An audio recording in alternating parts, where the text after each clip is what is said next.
오늘 저는 솔로몬의 이야기를 보면서 여러분들에게 기도에 대한 이야기를 드리려고 합니다. 우리는 솔로몬이 왕이 되어서 꿈을 꿨을 때 그는 하나님을 만났고 꿈속에서 하나님을 만난 솔로몬이 하나님에게 지혜를 구했다고 우리는 알고 있습니다. 하지만 그것은 사실과는 조금 다릅니다. 솔로몬이 꿈속에서 하나님에게 구한 것은 성경은 이야기를 합니다. 듣는 마음이었다고.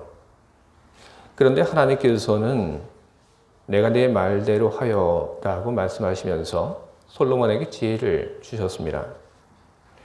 바로 이런 일 때문에 우리는 솔로몬이 지혜를 구했고 하나님께서 지혜를 구한 솔로몬에게 응답하셔서 그에게 지혜를 주신 것으로 우리는 알고 있습니다. 하지만 듣는 마음은 지혜롭고 그리고 총명한 마음이 아닙니다. 히브리어 성경을 보게 되면 더욱 분명합니다. 히브리어 성경을 우리말로 번역을 하게 되면 솔로몬이 구하는 것이 무엇인지에 대해서 분명하게 나오고 있습니다. 그는 틀림없이 듣는 마음을 그는 구했습니다.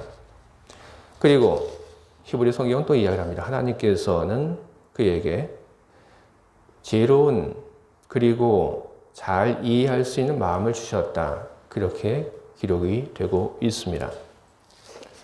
듣는 마음, 그것과 지혜롭고 총명한 마음, 이 둘은 좀처럼 연결이 되지 않습니다. 이 둘은 다른 것입니다. 그러면 성경의 기록은 어떻게 된 것입니까? 그 대답은 아주 간단합니다. 하나님께서 말씀하신 내 말대로 하여라고 하는 그것은 솔로몬이 이야기를 했던 듣는 마음을 두고 하신 것이 아닙니다. 그 뒤에 이어진 주의 백성을 재판하여 선악을 분별하게 하는 것, 바로 그것을 두고 하나님께서는 하신 말씀인 것입니다. 하나님은 솔로몬의 소원의 동기를 통찰하셨습니다. 솔로몬이 듣는 마음을 구한 그 동기를 하나님께서는 보신 것입니다. 그것을 구한 동기가 주의 백성을 재판하여 선악을 분별하게 하기 위한 것이었습니다. 솔로몬이 그것을 구하는 것을 알아차리신 하나님.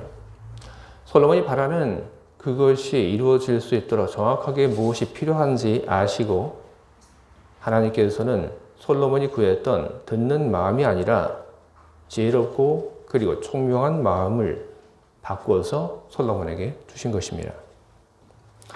듣는 마음을 구했는데 듣는 마음이 아니라 지혜롭고 총명한 마음을 주신 하나님. 여기서 우리들이 볼 수 있는 것은 무엇입니까? 바로 그것은 하나님의 응답은 선하게 온다는 것입니다. 하나님의 응답은 기계적으로 그렇게 오지 않는다는 그런 말이기도 합니다. 듣는 마음으로 백성들을 제대로 살필 수 없다고 하는 것을 뻔히 알면서도 솔로몬이 듣는 마음을 구했기 때문에 그렇기 때문에 구한 그것을 그대로 하나님께서는 주지 않으셨습니다. 그것 가지고는 안 된다고 하는 것을 알고 계셨기 때문에 하나님은 솔로몬이 구한 그것을 왜 구했는지 그 동기를 파악하시고 솔로몬에게 정확하게 필요한 것을 내려주었고 그리고 거기에 더하여 하나님께서는 솔로몬에게 많은 복을 더하여 주셨습니다. 그리고 뿐만 아니라 미래에 대한 약속까지도 하나님께서는 솔로몬에게 주셨습니다. 바로 이 이야기를 통해서 우리는 분명하게 이야기할 수 있습니다. 하나님의 응답은 선하게 온다. 그리고 하나님의 응답은 풍성하게 온다. 우리들이 하나님 앞에 나아가서 기도할 때도 역시 여러분 마찬가지입니다. 우리의 기도에 대하여 하나님의 응답은 언제나 선하게 옵니다. 그리고 하나님의 응답은 우리에게 역시 풍성하게 옵니다. 왜냐하면 그렇게 되는 것은 하나님의 성품 때문에 그렇습니다. 성품은 본성입니다. 하나님의 성품, 하나님의 본성이 바로 그와 같이 대응하도록 그렇게 그 결과를 만들어내는 것입니다. 그렇기 때문에 오늘 우리들 역시 솔로몬처럼 하게 된다면 그러면 우리들 역시 솔로몬과 같은 그런 결과를 얻게 되는 것입니다. 솔로몬이 하나님에게서 큰 은혜를 입었던 것처럼 우리들이 그렇게 되기 위해서 우리들은 하나님의 응답의 원리에 대해서 우리는 잘 알아야 하는 것입니다. 하나님이 응답하시는 응답의 원리, 그것은 대략 세 가지입니다. 첫 번째는 하나님 응답이라고 하는 것은 반드시 있다고 하는 것입니다. 꿈속에서 솔로몬을 찾아온 하나님께서 솔로몬에게 말씀하셨습니다. 내가 내게 무엇을 줄고 너는 구하라. 이와 같은 하나님의 말씀 속에 전제되는 것이 있습니다. 그것은 하나님의 응답이 반드시 있다고 하는 것입니다. 우리는 하나님께서 솔로몬에게 오셔서 이 말씀하셨을 때 하나님께서 솔로몬의 그 이야기를 듣고 그리고 아무런 반응을 하지 않는 그런 상황을 우리는 전혀 상상하지 않습니다. 우리는 바로 그 상황 속에서 솔로몬이 하나님에게 무엇을 구하였을 때 당연하게 하나님께서 그에게 응답하실 거라고 하는 것을 우리는 너무나도 당연하게 우리는 생각을 하고 있습니다. 솔로몬이 하나님에게 잘 듣는 마음을 구하지 않고 다른 것을 구하였다고 할지라도 마찬가지입니다. 다른 그 무엇을 구하였다 할지라도 그는 틀림없이 응답을 받았을 것입니다. 우리 모두는 그것을 믿고 있습니다. 너무나도 당연한 것이기 때문에 우리는 하나님이 응답하지 않는 그 가능성에 대해서 우리는 조금 더 생각해 본 적이 없습니다. 그러나 이것이 우리의 이야기가 될 때 우리는 조금 다르게 우리는 생각합니다. 우리가 골방에서 하나님에게 기도하는 것, 그리고 솔로몬이 하나님이 꿈속에서 현현하셨을 때 솔로몬이 하나님께 그의 소원을 아뢰는 것, 이 둘은 하나님에게 있어서 크게 다른 상황이 아닙니다. 하지만 이 상황을 사람들은 전혀 다른 것으로 그렇게 나누어 보곤 합니다. 다 똑같다는 생각을 하지 않습니다. 솔로몬이 하나님께 꿈속에서 무엇인가를 구하였을 때 당연히 그때는 하나님께서 응답하실 것이라고 하는 것을 믿고 응답하지 않을 가능성에 대해서는 조금 더 생각하지 않는 우리이지만 우리는 우리의 기도에 대해서 하나님께서 우리의 그 간구에 대해서 반드시 응답하실 것이라고 하는 거기에 대해서 우리는 그렇게 깊은 믿음을 갖고 있지 못합니다. 다 똑같은데 그렇지 않다고 생각을 하니까 예수님께서 말씀하십니다. 마태복음 7장 7절과 8절 말씀입니다. 구하라 그리하면 너에게 주실 것이요 찾으라 그리하면 찾아낼 것이요 문을 두드리라 그리하면 너에게 열릴 것이니 구하는 이마다 받을 것이요 찾는 이는 찾아낼 것이요 두드리는 이에게는 열릴 것이니라. 성경을 보게 되면 엘리야가 가뭄 중에 비를 부르는 기도를 올렸습니다. 그의 기도는 쉽게 응답되지 않았습니다. 하지만 엘리야는 계속해서 그는 기도했습니다. 왜냐하면 그에게는 믿음이 있었기 때문에 그런 기도를 드릴 수 있었던 것입니다. 내가 하는 이 기도에 대하여 반드시 하나님께서 응답하실 것이다. 바로 그와 같은 믿음이 있었기 때문에 엘리야는 그 속에서 그는 계속해서 기도를 할 수 있었던 것입니다. 여러분, 하나님의 응답은 반드시 있습니다. 꿈에 현현한 하나님에게만 빌어야지만 응답이 있는 것이 아닙니다. 여러분들이 있는 그 자리에서 여러분들이 기도할 때, 여러분들이 교회 와서 기도하고 여러분들이 골방에 들어가서 여러분들이 기도할 때 여러분의 그 기도에 대한 하나님의 응답은 분명히 있습니다. 여러분들은 그것을 잊지 말고 기억을 하셔야 합니다. 두 번째로 기도의 응답, 하나님의 응답의 원리, 그것은 무엇이냐면 하나님의 응답은 선하게 온다는 것입니다. 이미 말씀을 드렸던 것처럼 솔로몬이 바랬던 것은 바로 듣는 마음이었습니다. 그러나 그것이 그의 궁극적인 소원은 아니었습니다. 그가 바라는 최종 목표, 그의 목적을 위하여 필요했던 것에 지나지 않습니다. 하나님은 그 모든 것을 알고 솔로몬에게 반드시 있어야 하는 것, 그것을 하나님께서는 내려주셨습니다. 하나님의 응답은 선하게 온다. 마태복음 7장 9절에서 예수님께서 바로 그와 같은 이야기를 하고 계십니다. 너희 중에 누가 아들이 떡을 달라 하는데 돌을 주며 생선을 달라 하는데 뱀을 줄 사람이 있겠느냐. 바로 이 말씀이야말로 하나님의 응답이라고 하는 것이 선하게 온다고 하는 것을 선포하고 있는 것입니다. 우리가 하나님께 나아가서 기도하면 우리가 기도했던 바로 그것이 우리들에게 내려오지 않을 수 있습니다.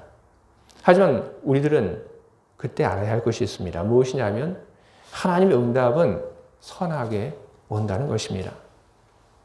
선지자 엘리야는 그의 사명을 가지고 열심히 일을 하다가 그는 지쳤습니다. 그래서 선지자 엘리야는 하나님께 죽기를 구했습니다. 그러나 하나님께서는 그의 말대로 하지 않았습니다. 그의 기도를 들으신 하나님께서는 엘리야의 그 목숨을 걷어가는 대신에 그에게 먹을 것을 주고 그리고 쉬게 하셨습니다. 그리고 나서 그를 이끌어 그의 마음과 그의 신앙을 다시 회복시키는 일을 하나님께서는 하셨습니다. 바로 이것이 하나님의 응답이 선하게 온다고 하는 것입니다. 민수기 11장을 봐도 모세도 그랬습니다. 그는 백성들 때문에 너무나도 힘들었습니다. 출애굽을 한 이후에 백성들이 광야에서 먹는 것 때문에 불평하고 그리고 광야에서의 그 힘든 생활 때문에 불평하고 그리고 그 불평 때문에 사람들은 모세를 괴롭혔습니다. 그래서 너무나도 힘들고 괴로운 나머지 민수기 11장 15절을 보면 모세가 하나님께 기도합니다. 주께서 내게 이같이 행하실진대 구하옵나니 내게 은혜를 베푸사 즉시 나를 죽여 내가 고난당함을 내가 보지 않게 하옵소서. 그는 죽기를 구했습니다. 요나서 4장을 보게 되면 요나 역시 하나님께 죽기를 구했습니다. 하지만 하나님께서는 그들이 구한 대로 응답하지 않으셨습니다. 하나님께서는 대신 그들에게 선하게 응답하셨습니다. 무엇이 필요한지 하나님께서는 보시고 그리고 그들의 필요를 하나님께서는 채워 주신 것입니다. 우리 기도에 대해서도 역시 여러분 그렇습니다. 우리가 하나님께 기도하면 하나님은 반드시 응답하십니다. 그리고 하나님께서 우리들에게 반드시 응답하실 때 하나님께서 응답하시는 그 방법은 바로 선한 것입니다. 우리에게 필요한 것, 선한 것. 바로 그것을 하나님께서는 우리에게 내려주시는 것입니다. 세 번째로 우리들이 하나님의 응답의 원리에 대해서 기억을 해야 할 것은 하나님의 응답은 늘 풍성하다라고 하는 것입니다. 하나님은 주실 때 인색하지 않고 풍성히 많이 주십니다. 솔로몬의 소원의 동기를 파악하신 하나님은 당연히 그의 동기를 파악하고 그에게 필요한 지혜를 주셨습니다. 하지만 그것이 끝이 아니었고 솔로몬이 전혀 생각하지도 않았던 복을 하나님께서는 듬뿍 그에게 내려주셨습니다. 그러나 그조차도 끝이 아니었습니다. 하나님은 솔로몬에게 미래에 대한 약속을 하셨습니다. 네가 앞으로 내 길을 걷게 되면 그러면 내가 어떻게 하겠다. 하나님의 응답, 그것은 풍성합니다. 하나님의 응답이 풍성하다고 하는 그 이야기를 우리는 다른 곳에서도 얼마든지 우리는 볼 수 있습니다. 광야에서 먹을 것을 하나님이 내려주셨을 때 그때 하나님께서는 모든 사람들이 다 먹고도 남을 정도로 풍성하게 하나님께서는 먹을 것을 내려주셨습니다. 예수님께서도 오병이어의 그 기적 속에서 작은 먹을거리로 풍성한 결과를 만들어 내셨습니다. 에베소서 3장 20절은 이야기합니다. 우리 가운데서 역사하신 능력대로 우리가 구하거나 생각하는 모든 것에 더 넘치도록 능히 하실 이에게 더 넘치도록 능히 하실 이라고 성경은 우리들에게 이야기를 하고 있습니다. 뿐만 아닙니다. 야고보서 1장 5절을 보게 되면 너희 중에 누구든지 지혜가 부족하거든 모든 사람에게 후히 주시고 꾸짖지 아니하시는 하나님께 구하라. 그리하면 주시리라. 야고보서 1장 5절은 이야기를 합니다. 하나님은 후히 주시는 하나님이시다. 하나님은 각 사람이 바란 것, 그것만을 하나님은 응답하시는 것이 아니라 하나님은 각 사람에게 풍성히 후하게 응답하시는 그런 분이십니다. 솔로몬의 이 이야기는 단지 지혜에 대한 이야기만을 우리들에게 전하고 있지 않습니다. 솔로몬의 이 이야기는 하나님의 응답이 우리들에게 어떻게 오는지를 우리들에게 보여주고 있는 것입니다. 하나님의 응답의 원리, 여러분들 앞에서 다시 이야기를 합니다. 하나님의 응답의 원리, 하나님의 응답은 반드시 옵니다. 그리고 하나님의 응답은 선하게 옵니다. 그리고 하나님의 응답은 풍성하게 옵니다. 우리는 이것을 기억하고 우리는 믿어야 할 것입니다. 그리고 하나님의 응답의 원리를 우리들이 잘 알고 있다면, 그리고 우리가 그것을 기억하고 있다고 한다면, 그러면 우리는 솔로몬이 하나님께 많은 은혜를 입었던 것처럼 그 은혜를 우리 역시 풍성히 입기 위하여 우리는 우리가 하나님께 무엇인가를 기도하고 그리고 하나님 앞에 어떤 소원을 가질 때 우리는 그 소원의 동기를 우리는 잘 잡아야 하는 것입니다. 우리가 하나님에게 무엇인가를 구합니다. 우리는 그것을 무슨 이유로, 왜 우리는 그것을 바라는 것입니까? 여러분 건강을 바라십니까? 여러분 많은 돈을 바라십니까? 지혜롭게 되기를 바라십니까? 아니면 또 다른 어떤 성공을 바라십니까? 왜 그것을 바라는지 그 이유가 여러분들에게 분명하게 있길 바랍니다. 단지 나의 삶이 편하게 되기 위하여, 단지 누군가에게 내가 이렇다라고 나를 내보이기 위하여 그것을 바란다고 한다면 그러면 여러분들의 그 동기는 잘못된 것이고 여러분들의 그 동기는 잘못 잡은 것입니다. 그러면 하나님께서 솔로몬에게 응답하신 것처럼 그렇게 응답하지 않습니다. 솔로몬이 듣는 마음을 빌었던 것, 주의 백성을 재판하여 선악을 분별하게 하옵소서. 바로 이 말 속에서 그의 소원의 동기가 분명하게 나오고 있습니다. 자기 자신을 위하여 그 듣는 마음을 구하는 것이 아니었습니다. 선악을 분별하여 하나님의 공동체 안에 정의를 세우기 위하여, 하나님의 영광을 드러내기 위하여, 자기가 왕으로서 자기의 그 역할을 다하기 위하여 그는 그것을 구하였고, 그것이 바로 그의 간구의 소원의 동기였던 것입니다. 그가 듣는 마음을 구한 그 동기를 하나님 너무나도 잘 아셨고, 그리고 그것을 하나님께서는 너무나도 마음에 들어 하셨습니다. 주의 사랑하는 교회 여러분, 무엇을 구하더라도 그 구한 것 그 뒤에 있는 동기가 중요합니다. 여러분들 하나님 앞에 무엇인가 바랄 때 아름다운 그리고 선한 동기를 가지고 여러분들이 소원하는 바를 하나님께 가지고 나가시기 바랍니다. 요한일서 5장 14절 그리고 15절은 우리들에게 이야기합니다. 그를 향하여 우리의 가진 바 담대한 것이 이것이니 그의 뜻대로 무엇을 구하면 들으심이라. 우리가 무엇이든 구하는 바를 들으시는 줄을 안즉 우리가 그에게 구한 그것을 얻는 줄을 또한 아느니라. 선한 동기를 가지고 하나님 앞에 나아가는 여러분, 여러분의 그 동기를 하나님께서 다 파악하시고 여러분들이 구한 그 모든 구한 것, 그 소원에 하나님께서 선하게 응답하시고 또한 풍성히 응답하여 주시기를 주님의 이름으로 축원합니다. 하나님이 여러분의 힘이 되어주시고 그리고 하나님께서 여러분들에게 영광을 베풀어 주시기를 주님의 이름으로 다시 한번 축원을 드립니다. 아멘.